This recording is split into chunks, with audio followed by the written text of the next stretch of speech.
Hello, and welcome to Botany for Beginners with Nina Veteto. We are so glad that you're joining us today. My name is Rebecca Lowell, and I'm on the team at the Wild Wonder Foundation, which is hosting this class today. The Wild Wonder Foundation is dedicated to encouraging nature connection and conservation through attention, curiosity, art, science, and community. You can learn more about our work at wildwonder.org. We are grateful to today's teacher, Nina Veteto, a longtime forager, explorer, plant lover, and art maker living in the beautiful Blue Ridge Mountains of North Carolina. She's also the owner and shopkeeper at Blue Ridge Botanic. Nina aims to create beautiful things that help people connect to the natural world in a deeper, more meaningful way. And all funds raised will support Wild Wonder and our many free and low-cost resources that help people connect with nature. Thank you for your support and for helping share the joy of nature journaling with others through your generosity. A few notes before we begin. I want to give a special shout out and big thank you to Beth Gilogly, who is helping backstage. Because this is a webinar, your camera and mic are disabled. This is a 90-minute class. Please use the Q&A feature to ask questions during the presentation. We will get to as many of them as we can at the end of the presentation. Please share your class notes and drawings on socials using the hashtag WildWonderFoundation and tag us at WildWonderFoundation. I will now hand it over to you, Nina. All right. Thank you so much, Rebecca. Really appreciate that introduction, and I'm so excited to be here and just want to welcome everybody who's here today. This is a real honor to be here, and I am thrilled to be collaborating with the Wild Wonder Foundation. It's an organization that I have enjoyed and looked at for several years now. So to actually be part of it is really exciting. So thank you, Beth, and thank you, Rebecca, for inviting me. And I am really excited to talk about botany today. So yeah, as Rebecca mentioned, I live in the Blue Ridge Mountains, and I am a bit of, I would say, maybe sort of a field guide fanatic. She mentioned that I did create this field guide bandana to Appalachian wildflowers. So I thought this would be a great opportunity to talk a little bit about botany, and I have to say, like, what I did was I used field guides to sort of inspire the flow of the class. Okay, so that is sort of how I'd like to begin, is talking a little bit about field guides, and then we'll get into the meat of the class and a bit of a draw along as well. So, all right, so I want to talk for just a second about field guides, because I know most people don't really even use them anymore, right? But as I said, I'm a bit of a fanatic, so I like to collect them. And I think they're super useful. Even if you don't take them out into the field with you, I think it's great to have them nearby, maybe when you come back in from your nature journaling sessions, because there's a lot of information that you can find in them. So I'm going to show you two of these real quick before we get into the class. This is Peterson's guide. Now, most field guides are organized in different ways. Different people organize their field guides in different ways. Peterson's organizes theirs by color. So if you come across a yellow flower out in the field and you don't know what it is, it's just a quick and easy way to find your flower and start figuring out what you've got.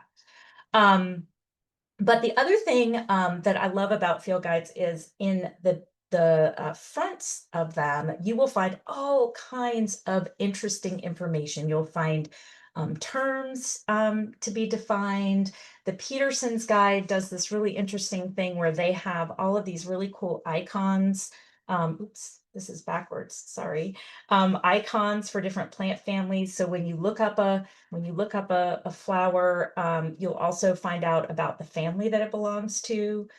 So that's a really cool feature. And then this is the classic Newcomb's flower guide, wildflower guide. This one is organized as a key system. which is going to be a little bit different. So it's going to, you're going to find a series of questions that you need to answer in order to locate the plant that you'd like to identify. So it's kind of like a little, I don't know, just a little sort of investigation, which is fun. So, like I said, I know most people use apps now, which is great, but I like a bit of a challenge when I'm trying to identify something. So, yeah, get yourself a field guide and look through it and see what cool things you can find there. All right, so as we move forward with the class, like I said, I've sort of organized the class to reflect actually some of the questions that you might encounter in the Newcomb's Field Guide. So, so you'll see that as we move along. As the title of the class said, this is Botany for Beginners. So I'm just going to assume nobody knows anything about botany. We're all just going to start out at a really basic level as we move forward. But I have 3 goals for the class today. So I'd like to tell you those so you know you have sort of a map for what we're going to be headed towards. My first goal is that you will learn some new terms, some new botanical terms, and that you will also have some interesting ways to approach plants when you're out in the field, as a botanist would. Okay, so we'll look at some of those things. My other goal is to help combat the dreaded fear of the blank page, okay, because that's very real. I know, I still feel it. So what I did was I went out and I bought a brand new journal just for today, so we can break that in together. And yeah, I just want to give you some tips and techniques to help overcome some of those fears that you might have as you go about your nature journaling journey. And then the third goal is to help you practice and hone your observational skills and your hand-eye coordination, because that's really key. As you know, it's really a very important and key skill when you are going out in the field to do nature journaling. All right, so those are the goals. We're going to go ahead and jump in and get started with some drawing here in just a second. But let me start by showing you, see if I can get this to pull up here. I'm going to show you a quick, just a very simple drawing here of a plant. All right, so obviously, here's a plant, right? Very elementary. But I think it's important to just to go back to that elementary place. So we're all on the same sort of foundational, grounding here. So plants don't have that many parts. They've got 2 major sort of categories of parts, right? We have the reproductive parts, the flowers, and then we have the vegetative parts here. Now, we're going to be talking about flowers a little bit later, but in the beginning, we're going to really be honing in on the vegetative parts, primarily the leaves of plants. We'll talk briefly about stems, and we're really just not going to get into roots at all, but because we're not going to be seeing those out in the field typically. But yeah, so we'll talk about leaves, stems, and flowers as we move forward. All right, so let me get to my document camera here so you can see where we are. All right, so as I mentioned before, I've got this brand new journal. And I don't know about you, but a lot of the times, starting a brand new journal can be a little intimidating, right? Just all these blank pages and so much promise here. So what I like to do is I like to start by creating a little sort of reference area Hey, Nina, at the front. Yes. we're not seeing your, you're doing your document camera. Oh, I'm There, so sorry. no Thank problem. you. Thank you. I appreciate that. Yeah. Sorry. I'll- So like here's my new journal, right? Lots of empty pages. And what I like to do is I like to start with by creating a little almost like reference area at the front of the journal so that I can just kind of dive in, get the journal started, and have and then also use it as a reference for encountering plants in the field. So we're going to do a little bit of that. Let me go backwards for just 1 second and show you, let's see. I want to talk for just a second about leaves, okay? Because I feel like leaves are, most people are really fascinated by the flowers of plants, right? But the leaves are just as important in many respects. And I feel like leaves often get short shrift, right? There's sort of this green screen out there in the world that we just kind of, ignore a lot of the time. But the more you know about leaves and the more you look at them, the more fascinating the whole field of botany becomes, I feel like. So, really quick, let me just show you um, an example of the different functions of leaves, because, I think we all know leaves are obviously the part of the plant that creates the food for the plant. That's where photosynthesis happens, right? Like we know that from elementary school. Most of us do, I'm sure. But oops, let me go backwards a minute. Leaves also serve a lot of other functions for the plant. So I think it's kind of cool to think about this, that leaves can help protect the plant. Nina? Oops, let me show you that. There Yeah. we go. Sorry. Leaves help protect the plant, like you can see here on this cactus. They also can trap live food, right? So in the Venus flytrap, we have obviously a modified leaf here that's capturing the food for the plant. Leaves can hold water for the plant, and they can also attract pollinators, right? So these poinsettia that we, buy around the holidays, the flowers are these little yellow knobs here. These beautiful red leaves here are in fact leaves, right? They're not the flowers, and that can be confusing, but they're literally designed um, to attract pollinators. So leaves serve a lot of different functions. And as I said, the more you look at them, the more fascinating they become. So we're going to take a minute to draw a leaf here and label the parts. Again, to kind of get this journal christened and get it going. And so I encourage you to draw along if you'd like, and we'll go ahead and get started. So a lot of times what I like to do, if I'm facing a blank page, is I will just draw sort of a frame on the page. And I will do that even if, even if I don't have a prompt or I don't have anything before I go out into the field with my journal, I will draw a frame. If that's all I have time for, that's what I'll do, because what that does for me is it gives me a boundary in which to draw, but it also, just kind of helps me get going once I'm out there. So I've started something, I might as well finish it, right? So that's kind of how I look at it. So got our frame here, and what we're going to do is we're going to sort of draw and label the parts of a leaf. So I'm going to put that here as my title. I'm just going to go ahead and put a little frame around that. I like my little windows. And so we're going to draw a leaf over here, but I'm going to go ahead and get you to just put in 3 little windows over here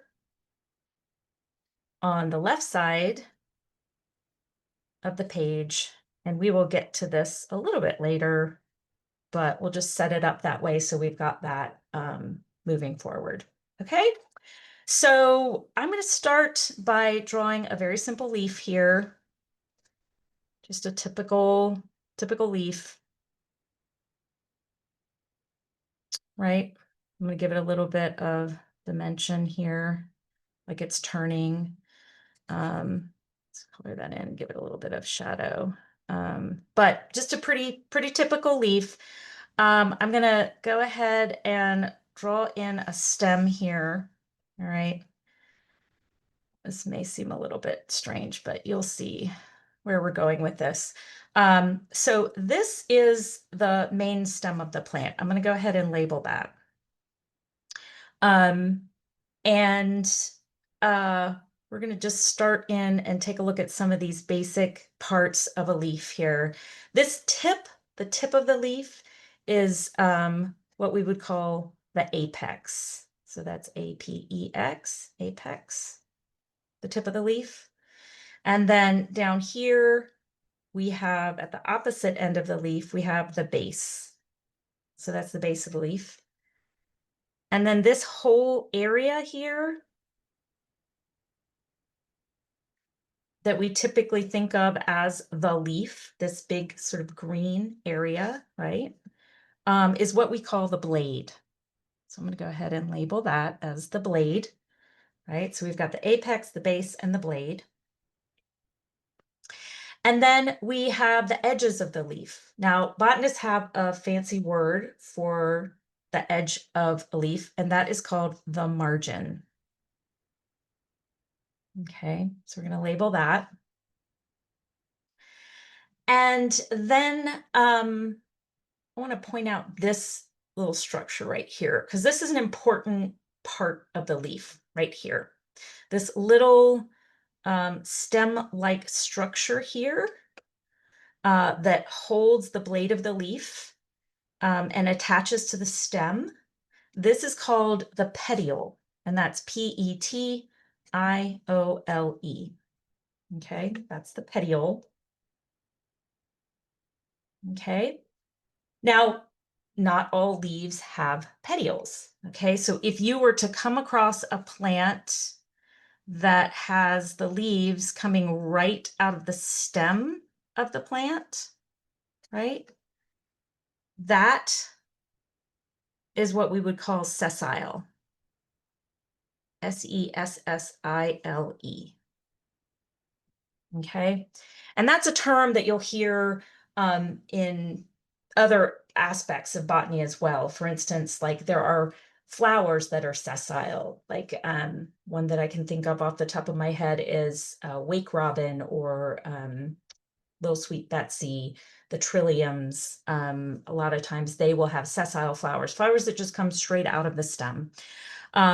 So yeah, not all plants and leaves have petioles, and if they don't, then they're called sessile leaves. An example would be goldenrod, which I know is blooming in a lot of parts of the country right now. So yeah, so that is a term that you will see often or hear. And sometimes right here at the juncture between the stem and the petiole, you will sometimes see little sort of like leaf-like structures, and these are called stipules. Let's see if I spell that right. Stipules. Yes. So it's S-T-I-P-U-L-E-S, stipules. And again, not all leaves have stipules, but if you see those little leaf-like structures there, that is what they are called. All right. And then on the blade, we often have this main vein that sort of traverses the blade, right? I'm just going to sort of like show that usually goes all the way up, but this main vein that runs along the middle of the leaf and separates one side of the leaf from the other is what we call the midrib. And often, most of the time actually, we're going to find other veins that come off of that midrib, okay? And those are called lateral veins.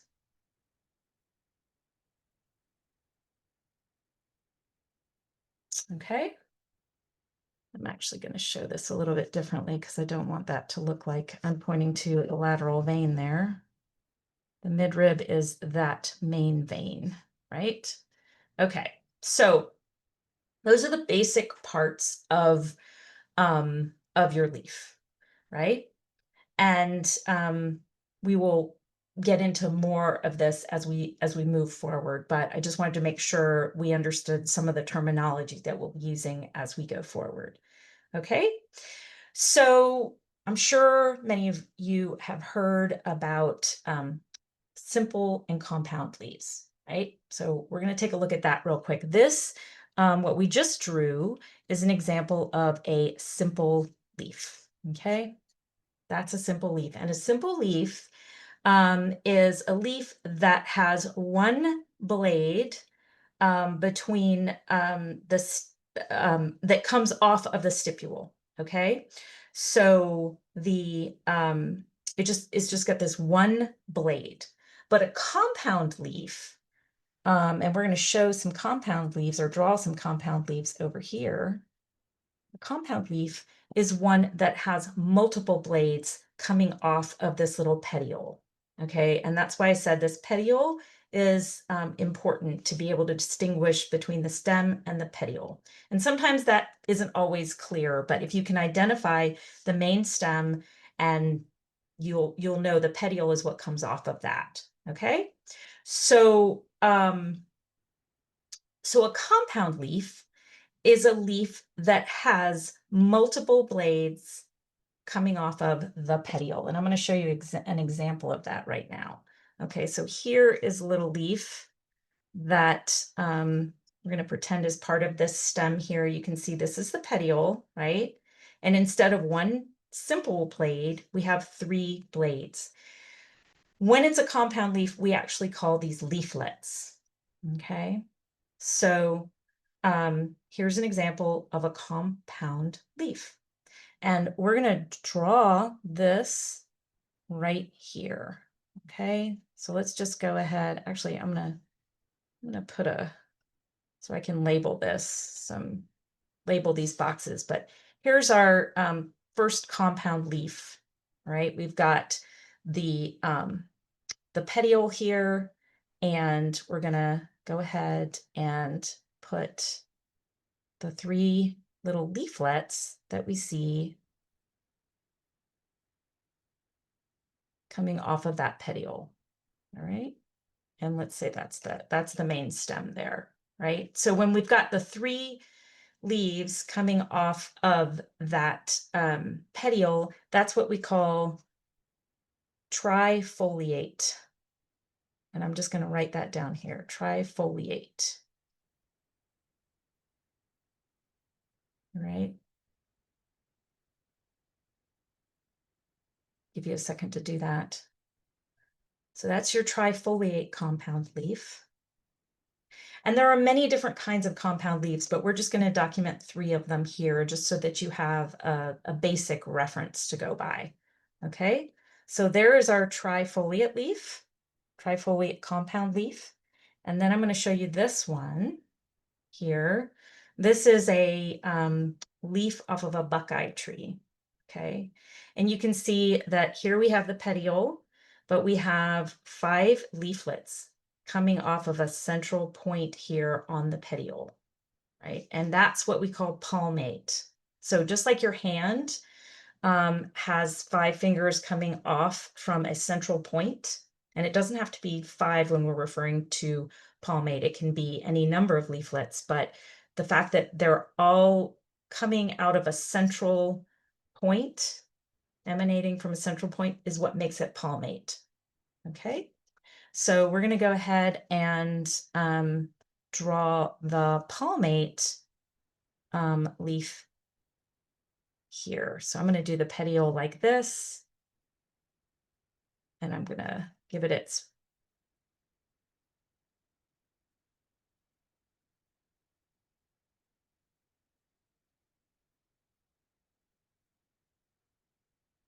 So you see where it's just kind of coming out from that central point there.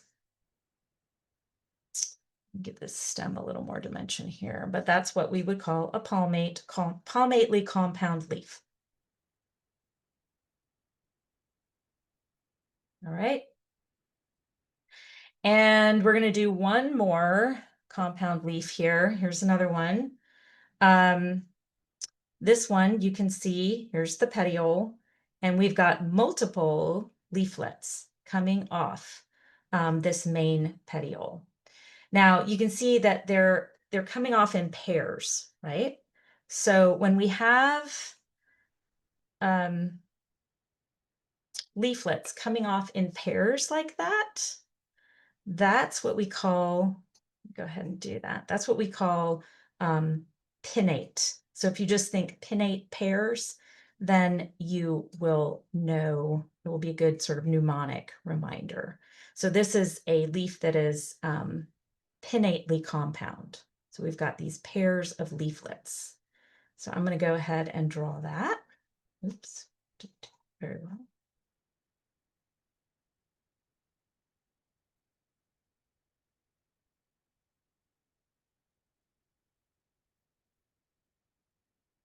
All right.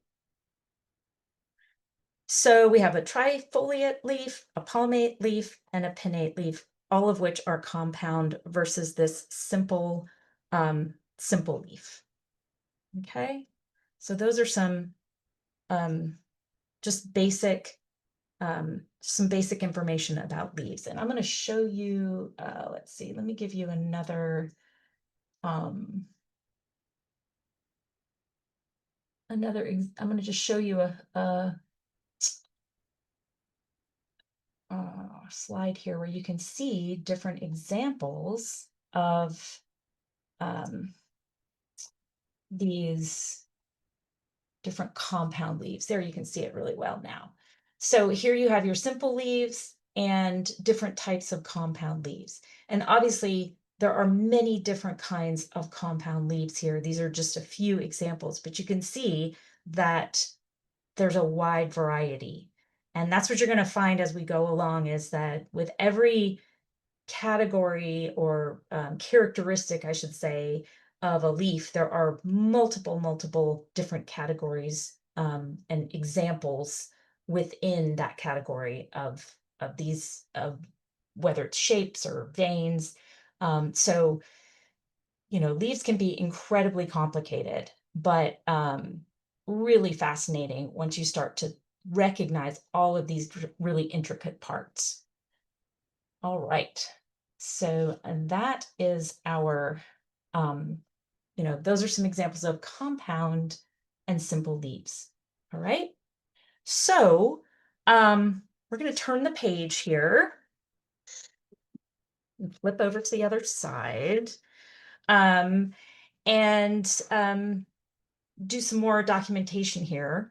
But I'd like for you to start this page by imagining yourself maybe out in the field, and you have just discovered a brand new plant that you are really fascinated by. And, you know, let's pretend for a minute that it's actually new to science, right? And you're discovering something brand new. Because that's always fun. And by the way, that can definitely happen, right? I just read an article that a woman in South Carolina just discovered a brand new bird species in her backyard, right? So these things still happen. So let's imagine that we're out there and we've discovered a new to science plant, or maybe it's just new to you and you're really fascinated by it and you would really like to document it in your journal and identify it. But you realize that you left your field guides at home, right? And you and your phone is dead, right? So you really have no way of identifying what this plant is. But you definitely want to document it, and you want to make sure that you document the things that will help you identify it when you get back home to your field guides. Okay, so there are four main things that you want to make sure you document um, around this plant that you have recently found. Okay, and we're gonna draw those four things here so that you have them as a reference for future. Okay, so on this page we're gonna divide this page into three long rectangular windows here. Okay.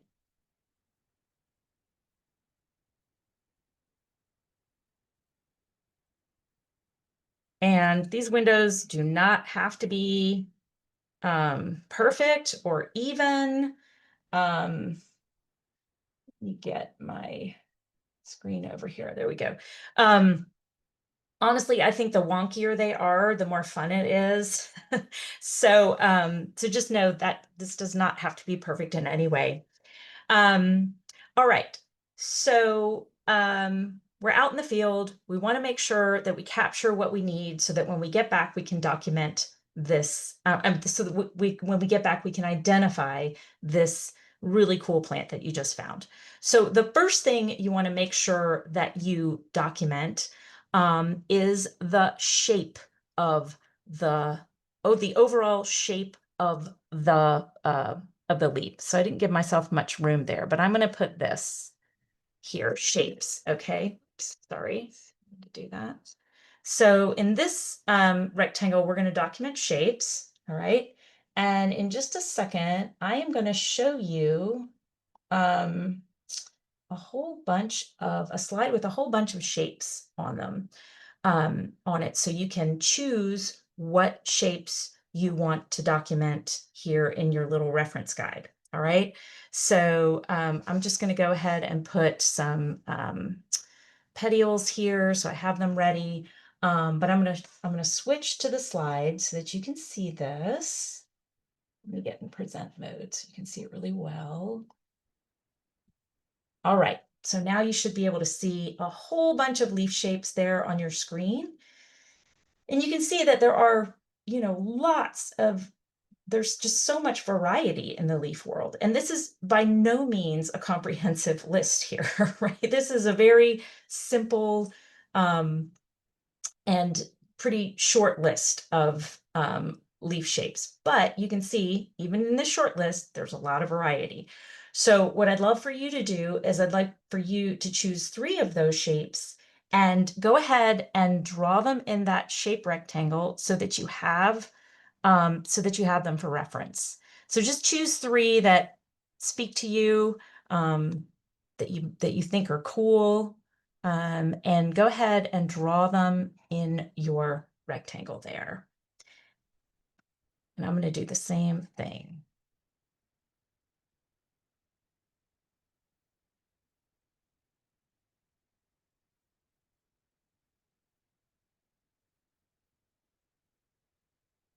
And then take a minute also to label the shape that you chose. Okay.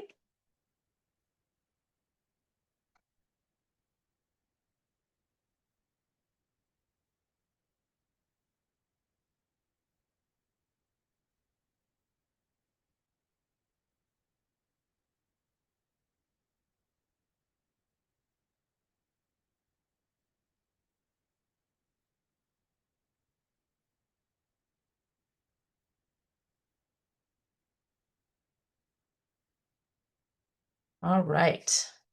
So I'm going to switch back to document camera now that you've had a minute to look at those. And there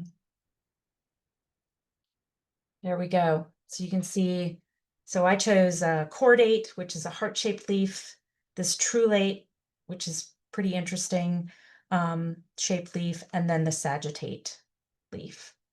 Okay. And I also think some of these terms are really cool as well. Very interesting how all kinds of new vocabulary, right? All right, so we know that we need to capture the overall shape of the leaf. Another thing that we want to make sure we document about this particular plant that we have found are the margins, right? And now you know exactly what that is, right? We just talked about it on the previous page. So the margins are going to be the edges of the leaf, right? Pretty simple. And I'm going to show you a slide giving you examples of margins here in just a second. But the first leaf that I think we should all make sure we have in our reference is just a basic leaf, right? So let's just draw a basic leaf shape here. And when you have a margin that has no cuts in it, no differentiation in it. It's just a straight margin. That is what we call an entire leaf, okay? So the margin is entire. There are no breaks in it whatsoever, and there's really no distinction in that margin, other than the line from the base to the apex, right? So, it's just your typical leaf shape, right? All right, now I'm going to show you some examples of other margins that you can choose to document. So here on the top of this slide, you can see that there are lots and lots of different kinds of margins. And again, this is just a small sampling of the different kinds of margins that you would see out in nature. But go ahead and pick two more that you would like to show in your reference triangle here, or reference rectangle, sorry, my shapes. And just like we did above, go ahead and draw those little simple shapes in and label them. So you've got that.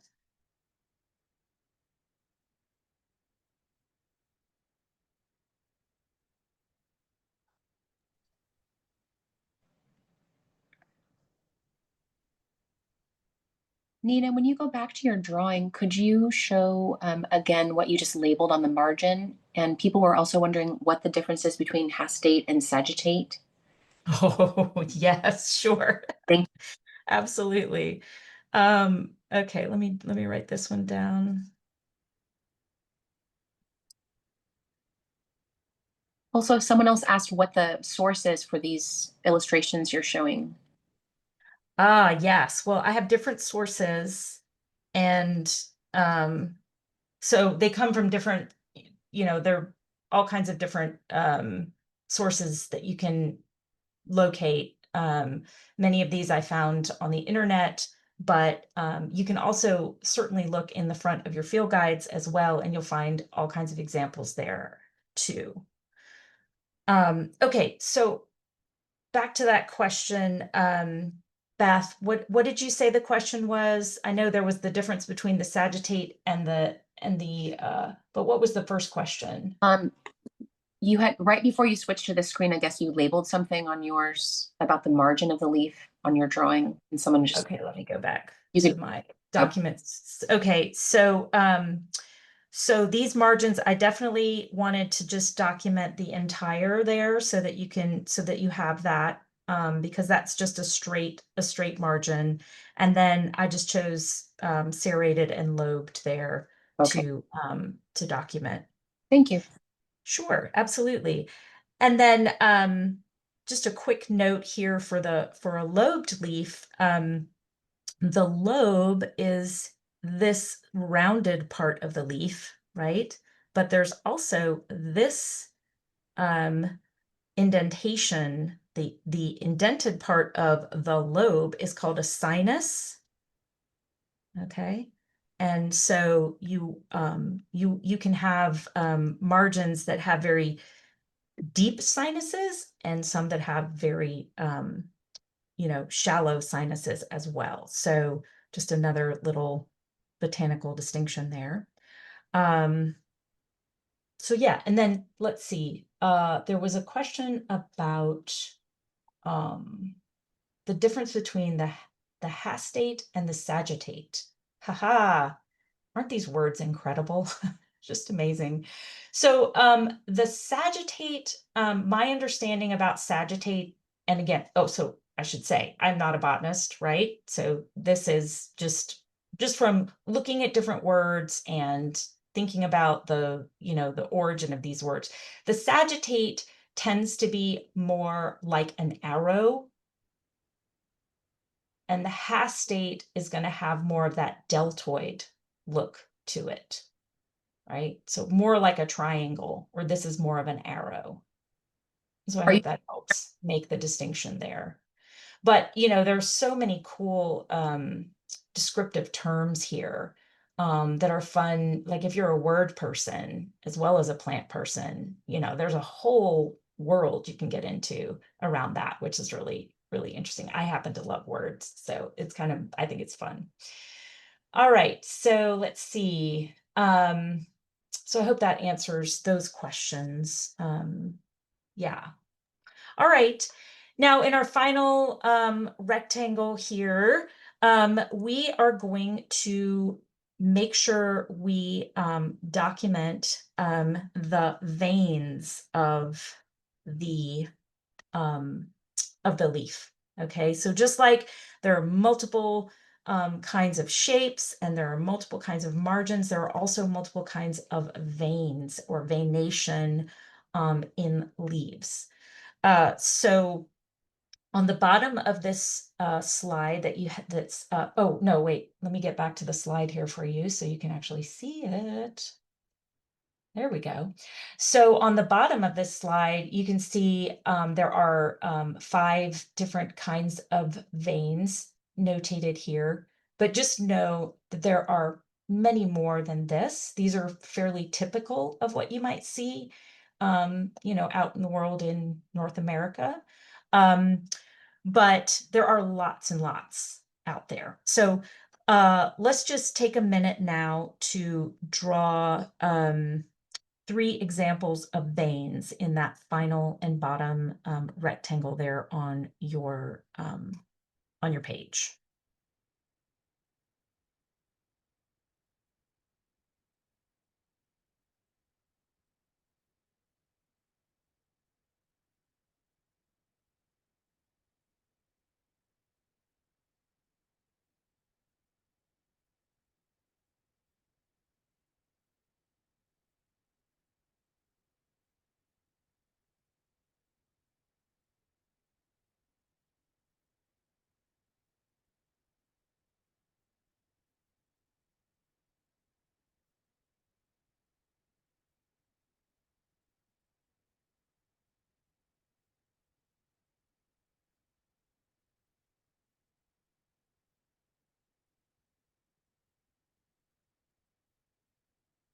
All right.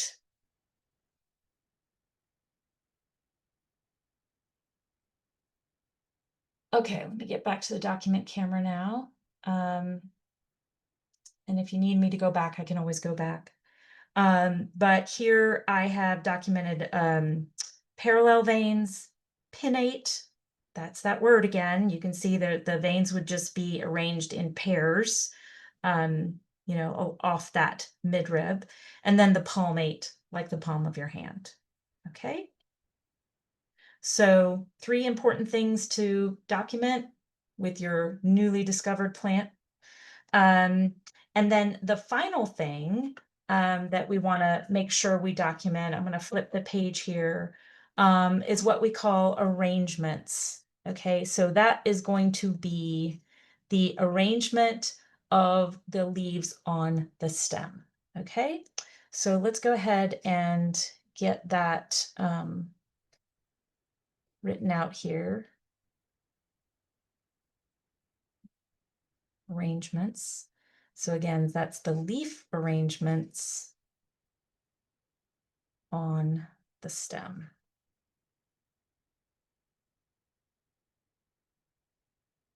And I'm going to show you some examples, the pretty basic and most common leaf arrangements that we would see. So let's go ahead and draw in 4 windows on our page so that we can show these leaf arrangements.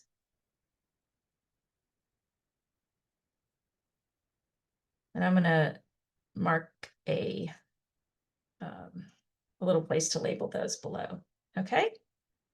That gives you just a kind of a basic layout there. Let me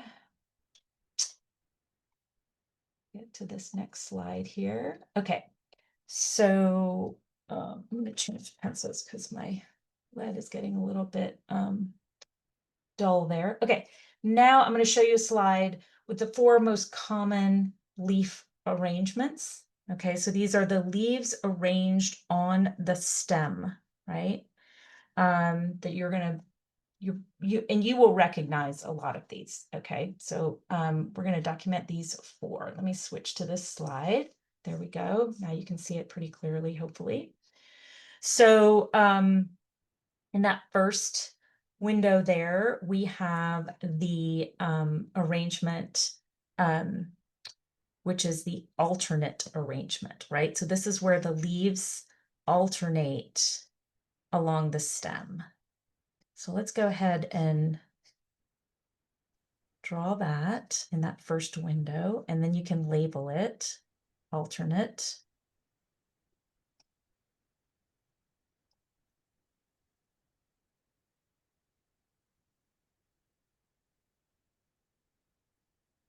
And then we have the opposite.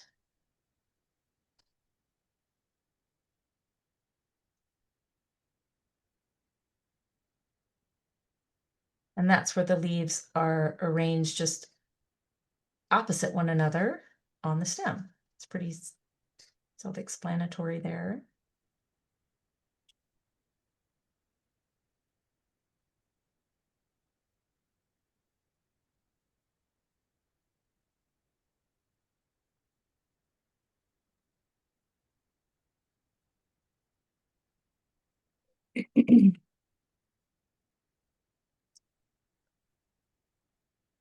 And then one of my favorites is the world.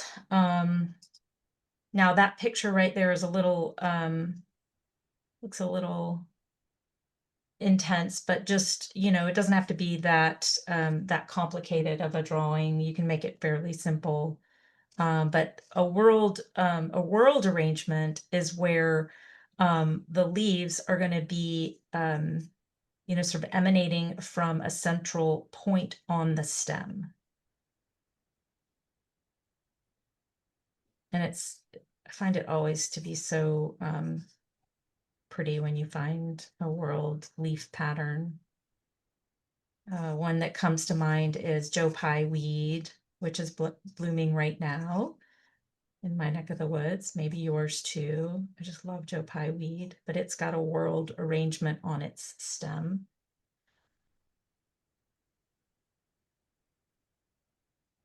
And then the last common arrangement is that basal rosette.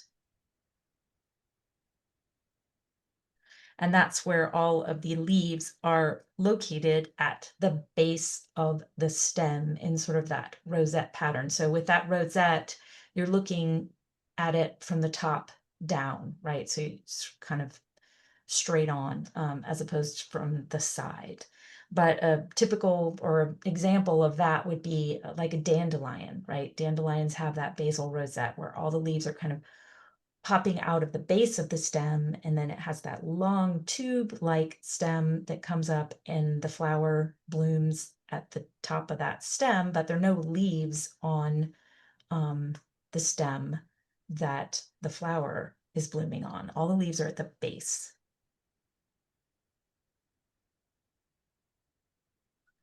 So let's draw that basal rosette.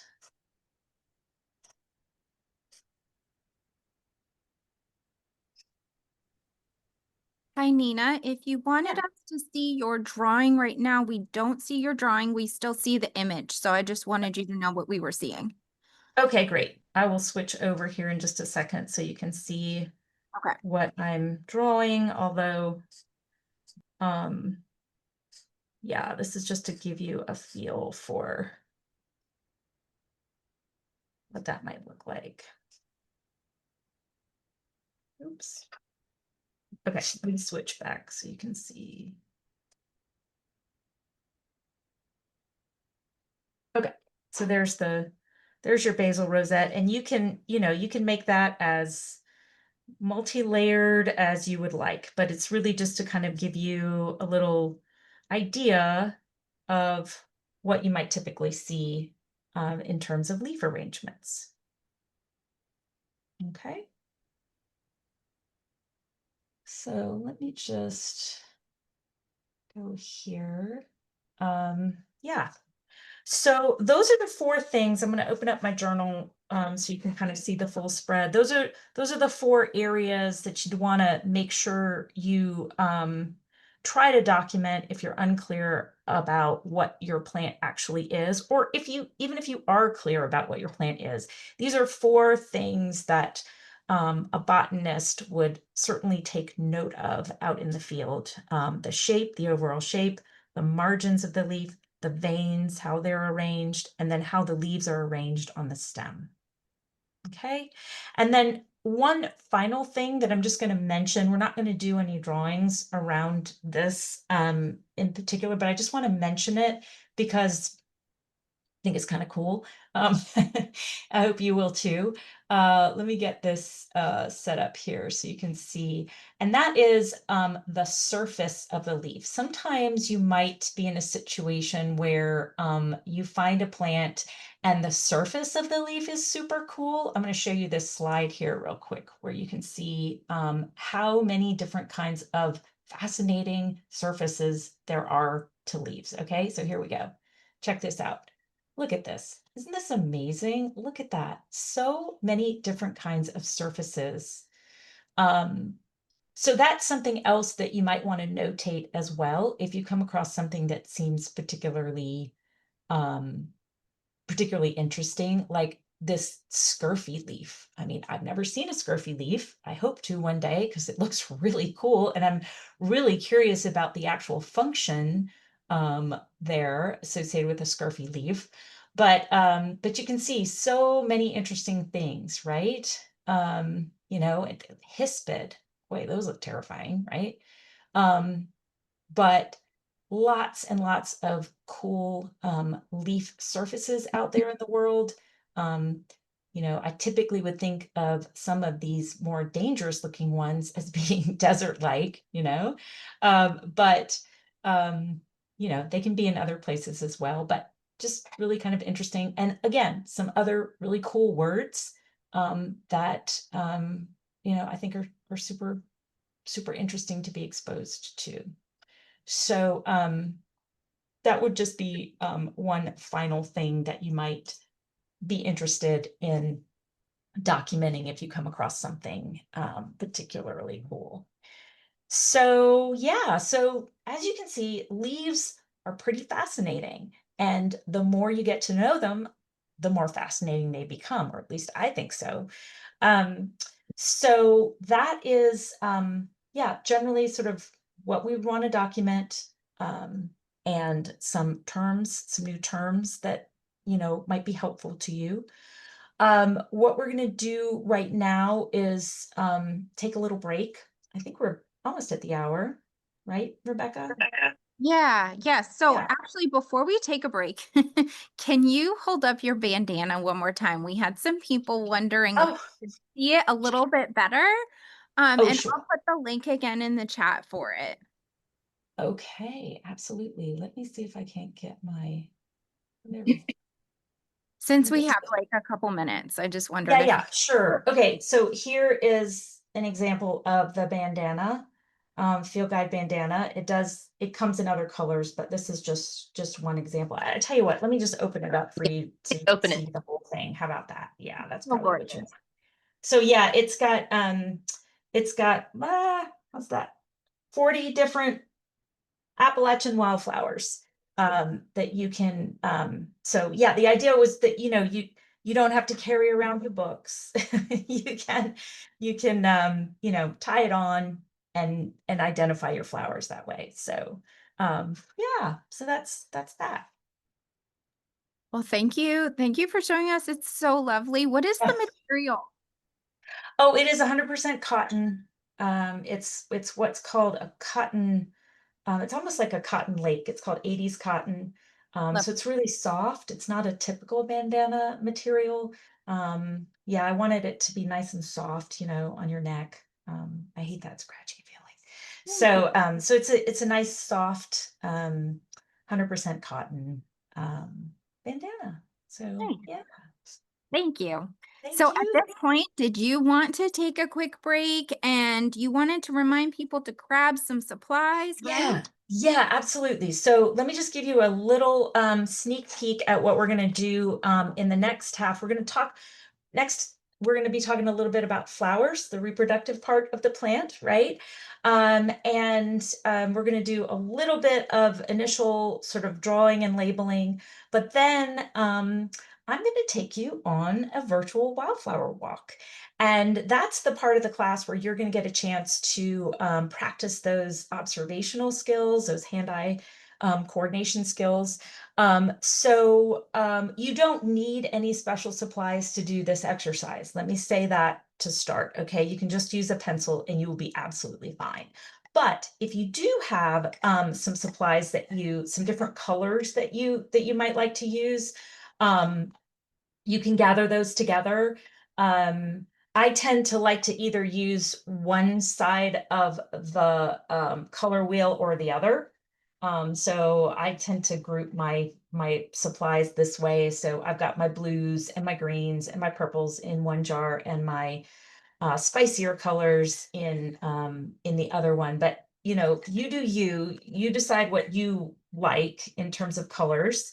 If you have the ability to vary your media, you can do that too. Like I've got colored pencils here, some crayons.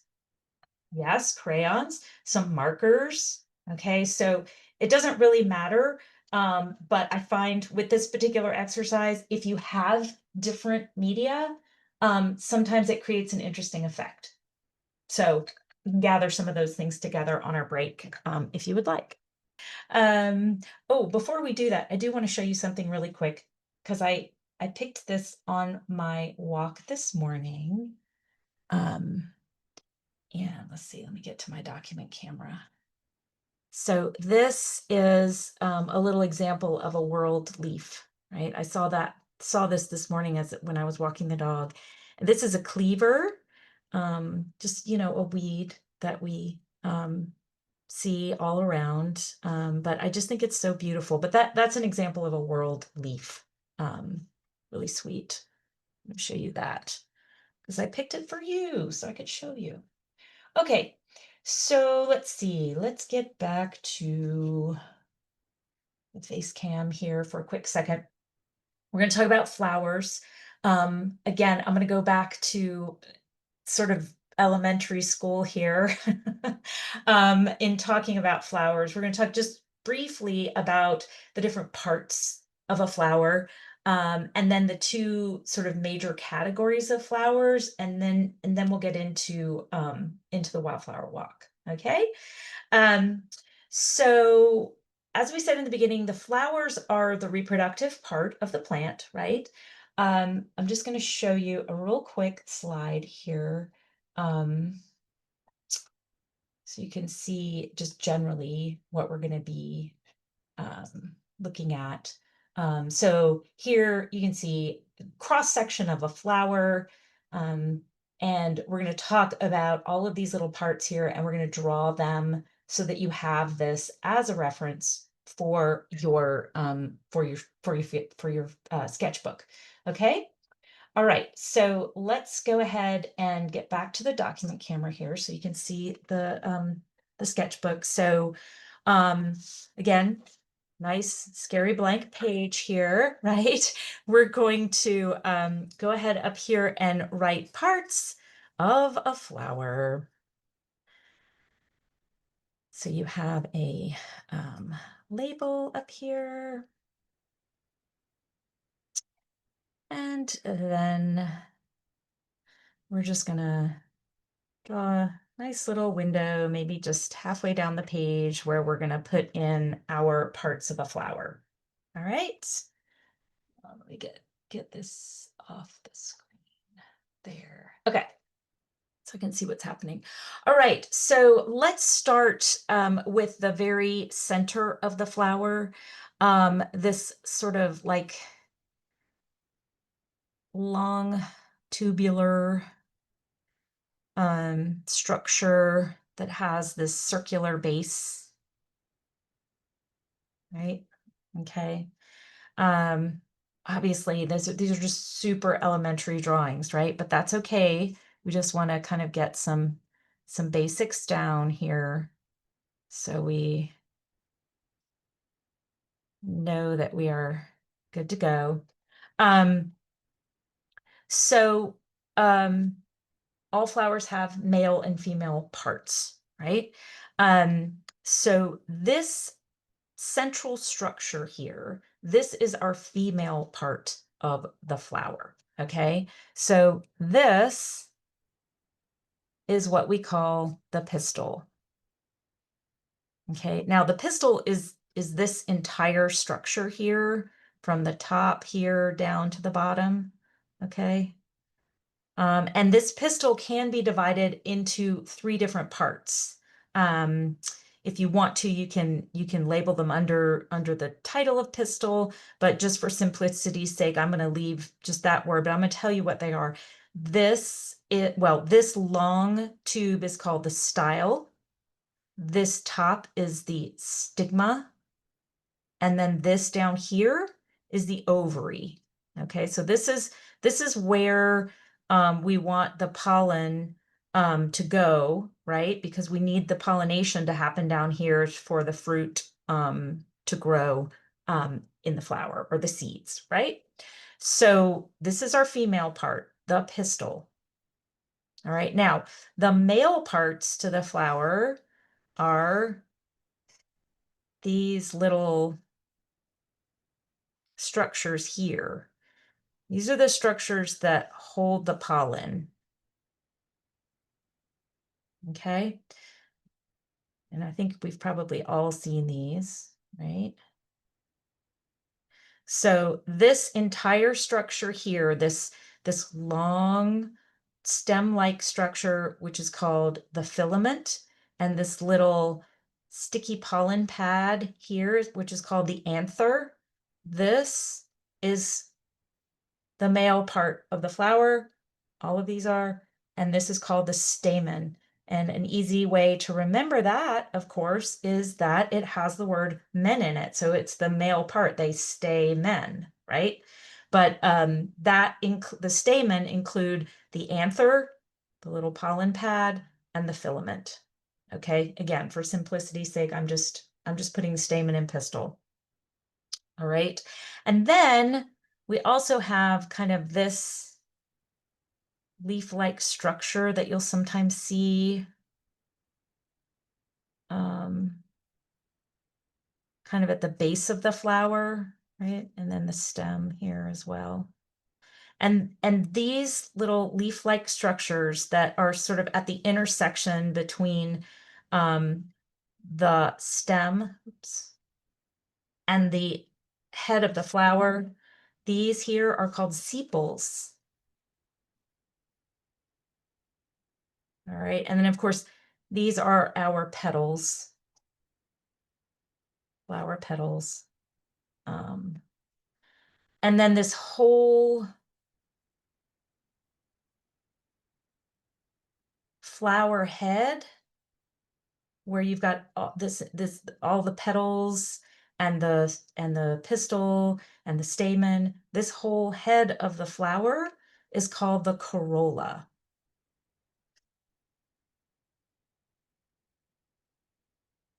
Should I do that right? Corolla. Yes, the corolla. C-O-R-O-L-L-A. Okay, so that's just your basic flower anatomy. All right, but if you're out and you're looking at the flowers, sometimes it's, botanists will count the stamen, find out how many stamen there are, and that gives them information about, more information about how many ovary there are and all of those kinds of things. So it can get very complicated, but just for the basics, this is some simple information to keep in mind. right? I And need, then, yeah, sorry, this is Rebecca. I'm just wondering if you could show us that photo one more time. absolutely. That you Yeah. drew So from. sure, sure, sure. I'm just gonna grab a screenshot so people can see it again. Ah, good idea. There we go. Let me I've get the been cursor putting up. the screenshots in Yeah. the. So here you can see, did you get the screenshot? No, it's not showing yet. We're still seeing your Oh, camera. doink. I'm sorry. I did it again. I'm so sorry. Oh, All right. there we Okay, go. got it, got it. All right, so that Right. screenshot is now in the chat and I will let you get back to it. Okay, good deal. Sorry about that. I've got two screens and um it's supposed to make this all easier, but I forget that I have to switch from one to the other. Apologies on that one. Okay, so there's our basic flower anatomy. Now we're going to talk about two major categories of flowers that you will find out in the field. Okay, so let's go ahead and put my favorite little windows, right? Let's go ahead and put two more little windows down here, and we're going to talk about that. So let me get to the next screen so you can just, as I'm talking, you can see examples of this. All right. And I promise to switch screens now. Let's do this. All right. Now you can see. So there are two major types of flowers that you're going to encounter out there. First are the regular flowers, and then there are the irregular flowers.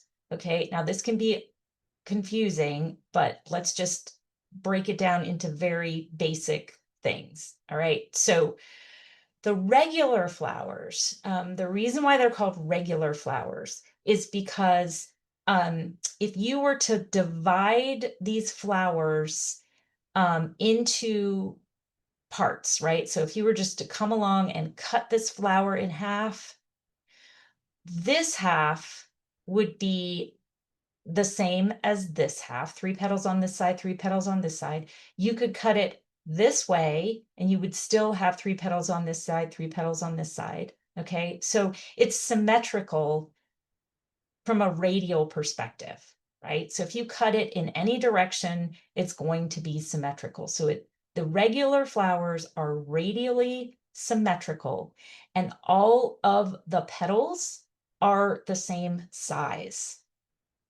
Okay, so there are no smaller petals and bigger petals. They're just all basically the same size. Okay, and you can have regular flowers that are 3-petaled, 4-petaled, 5-petaled, 6-petaled, 7-petaled, it goes on.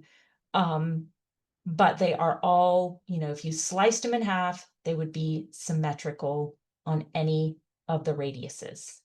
Okay, so I hope that makes sense.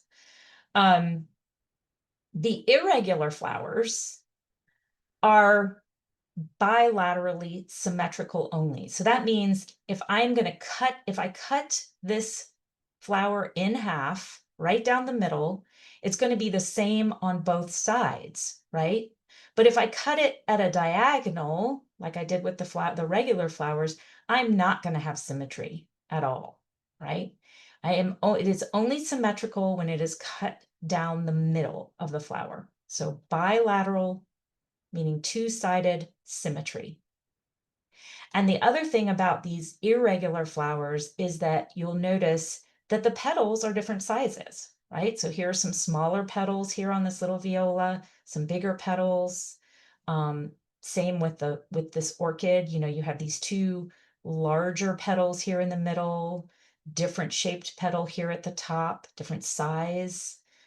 So the parts of the flowers are different sizes, or the petals are different sizes, and it is only symmetrical when you cut it in half down the middle. Okay, so let me get back to the document camera here. So that's what we're going to draw right here in these two windows. We're going to do the regular flowers here and the irregular flowers here.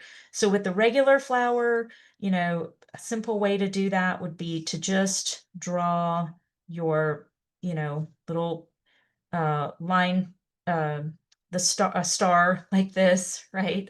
And then you can put your petals in, knowing that they are all going to be radially symmetrical, no matter how you cut them, even though my lines are not exactly exact, but you get the idea, right? So this is going to be our regular flower. And they are radially symmetrical.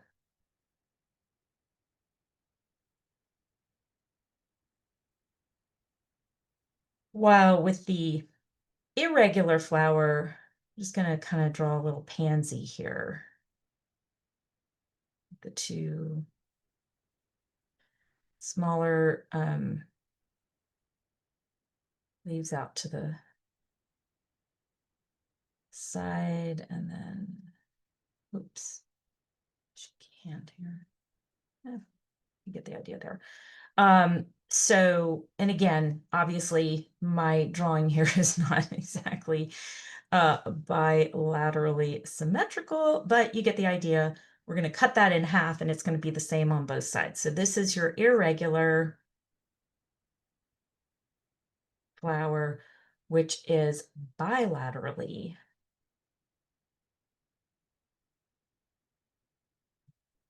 symmetrical.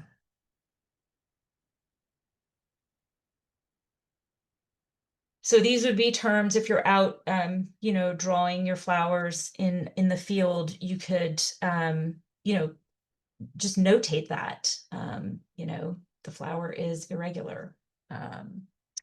Or, you know, if you want to show a cross section and what the pistil looks like and how many stamen there are, etc. So those are just ways that you might, you know, think about flowers when you're out there drawing them. Okay. So Nina, just a quick heads up, it's 10:15. The class is scheduled to go till 10:30. It's okay if we go a bit over, but just wanted to give you a heads up about time in case you wanted to get to the Perfect. wildflower. That is exactly where we are. Great. Is we are going to go right into our wildflower walk. Okay. So, yeah, if you were here with me, I would definitely be taking you out on the trail and we would be looking at flowers and drawing them, but obviously not possible today. So what I've done is I have created a little virtual wildflower walk that we're going to go on here. And I think this walk is about maybe about 8 minutes long. So hopefully it shouldn't go past that. So let me get it ready here for us.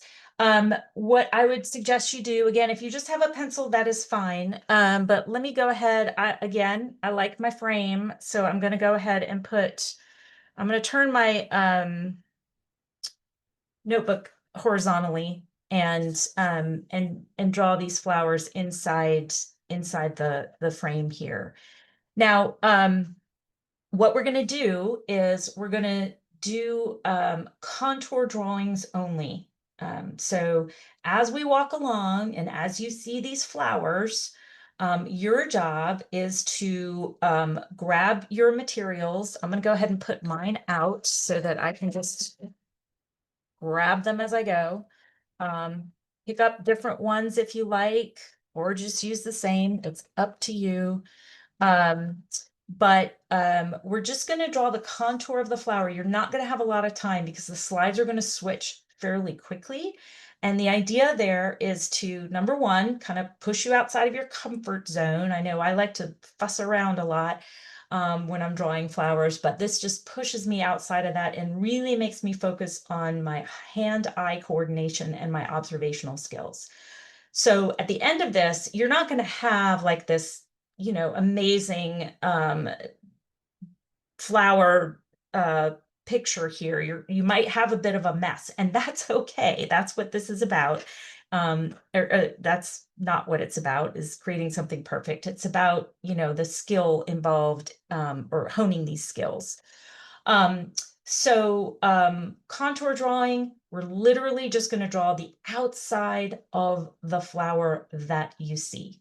All right. And you're going to have a few seconds in between each slide to pick up another material if you choose to. But yeah, you'll have a bit of a breather in between each slide, but just know it's going to move pretty quickly. Okay. So we're ready. We have our notebook, we have our materials, and I'm going to do this along with you. Let me just get everything ready. And once I flip the screen, which I promised to do, it should just go ahead and it will auto play. All right. So let's go take a wildflower walk.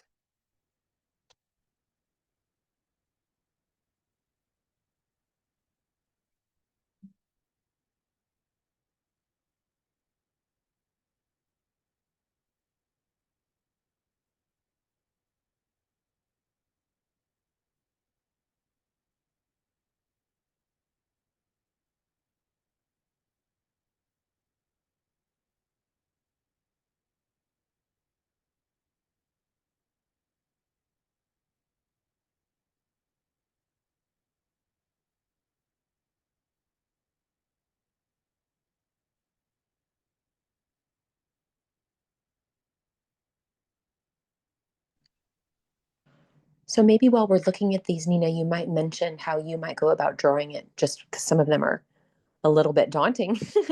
You might say Yeah, in this it absolutely. And that is kind of the point, is that you don't want to be perfect about it. There's no time to be perfect about it. Just try to grab that overall shape of the flower. If you have time to go onto the leaves, you can try it.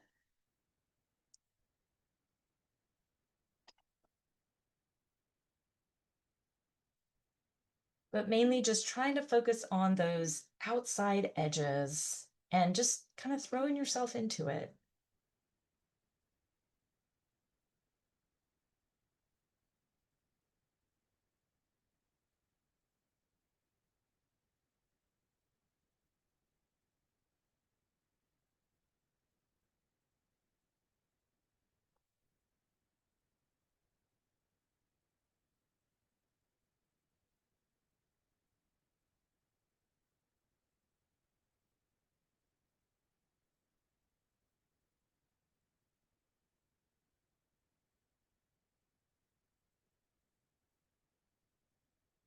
Some are going to feel a little more complicated than others.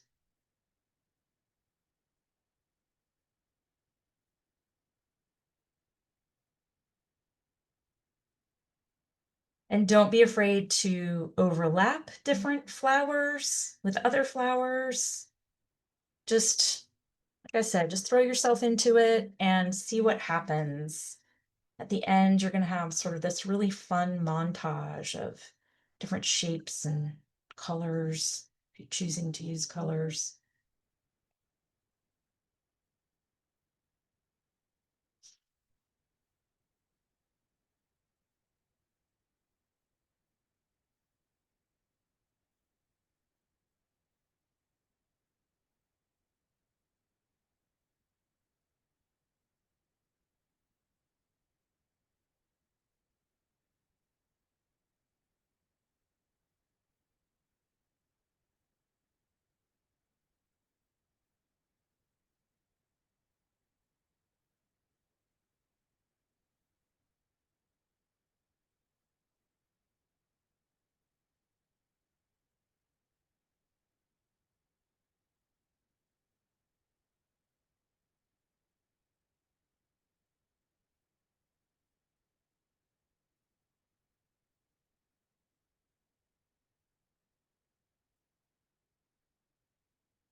Okay.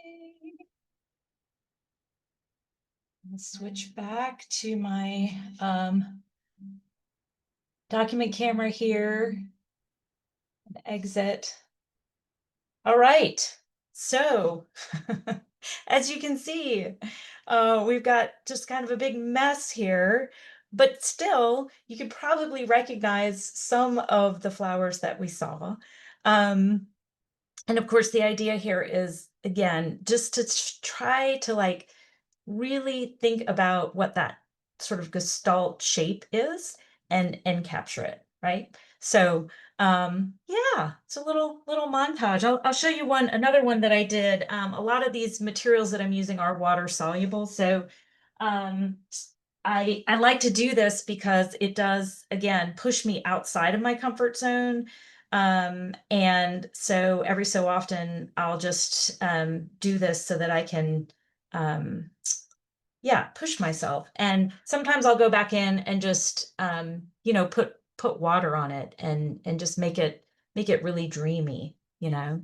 So just a fun little activity. Again, the contour drawing, if you chose to do that just like 10 minutes a day, you're gonna really next level your drawing skills, because that hand-eye coordination and that focus on observation is really the key to so much of this when it comes to nature drawing.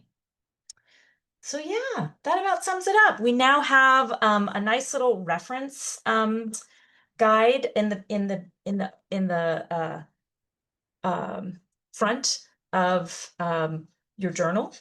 And I hope that you will find fun ways to use that, and that you will get out there and do some drawing and enjoy, you know, just being out in nature and exploring the botanical world. Thank you so much, Nina. This has been really great. Everyone has enjoyed it. Lots of positive feedback. We do have a couple of final questions for you, if you're willing. Yeah, absolutely. All right. So one is, are you able to share the links to your source documents, such as the pages with leaf types and surfaces? Some of them were hard to see from the Yeah, distance. Screenshots were okay, but if you're able to share those, and then we can share them out with the replay, that way I would people be can. happy to do that. That would Absolutely. be amazing. And also maybe where you gathered them when you share them. Absolutely. And then, do you have a favorite brand of colored pencils? And if so, why? Yes, I do actually. Um, I love these Derwent Inktense pencils. Meow, can you see that? Yeah, they're water soluble, and so they're like watercolor pencils, basically, right? And the reason why I love these, and I've tested a lot of different colored pencils, is because I'm just kind of a texture person. I love the texture and the feel that this has on paper.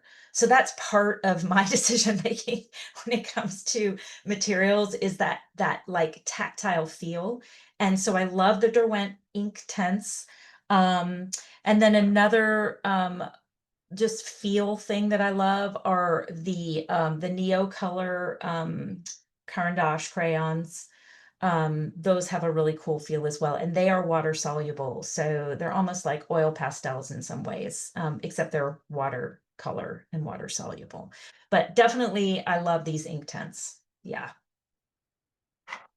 But it, you know, a lot of times it does get down to personal preference, right? Is like just how they feel on the paper for you, or the particular colors that you like. I do love these colors. I will say the color that you see on the tip is not the color that comes out of the pencil. So I would definitely swatch them, and you know, and then have one swatch that is just straight pencil, and then one swatch that would be the water on it, and you'll see they're just so different, and it's kind of fun to explore that and see what happens. So yeah. Thank you. Thank you for those. And I popped links to those in the chat. The links I put in are from Dick Blick. I love buying art supplies there. There's no affiliation. They're just like, so you guys can look at it and buy it wherever you want, but that way you can see where they are. So Derwent Inktense pencils and Crayon dash neocolor, that's 2, right? The ones that are water soluble.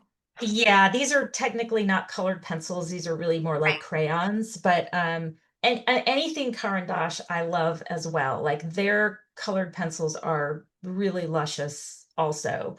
I just didn't have any of those out. So yeah.